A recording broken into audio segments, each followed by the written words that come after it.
Rushing can partly be also because you are in the center of attention and it's an uncomfortable spot. So your thoughts are not exactly in the speed of your speak. So that results that filler words it is. Yet I would say that the biggest thing is that you haven't really figured out what you want to say. Your thoughts are not clear, so your speak is in level with that. Have you noticed that when you're doing public speaking, where you are a little bit butterfly in your stomach, and you don't find the words, or you think that you're stumbling something, or it takes ages for you to get something across, or somehow you feel that you didn't actually deliver it properly. And then you watch it afterwards, and you don't notice those things at all. I think that's a part of the psychology as well. We perceive the time going fast than it actually really is. So there's more stuff happening in your mind than what other people notice and what's coming out of your mouth as well. So that's also something to keep in mind. Time is relative, and in this case, it's actually on your side. It's also good to have some kind of excitement, because there's also the stage, at least in my case, that I don't really give a damn.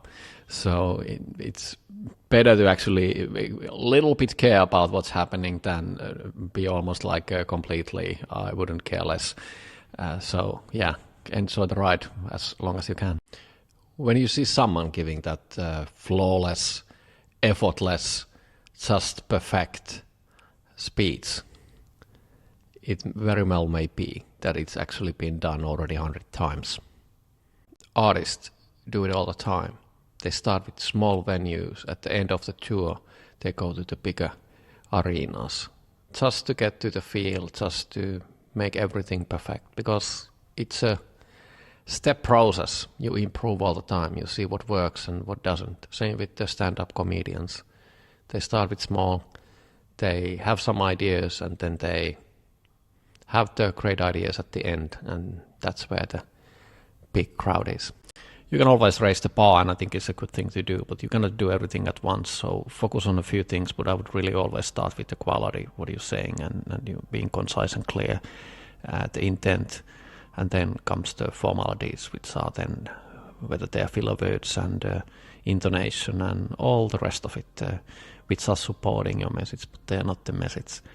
And how to raise the bar? Well, for example, no retakes.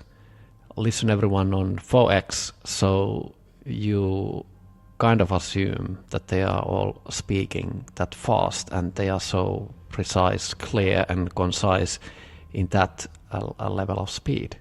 And then gradually you will start to do it yourself as well.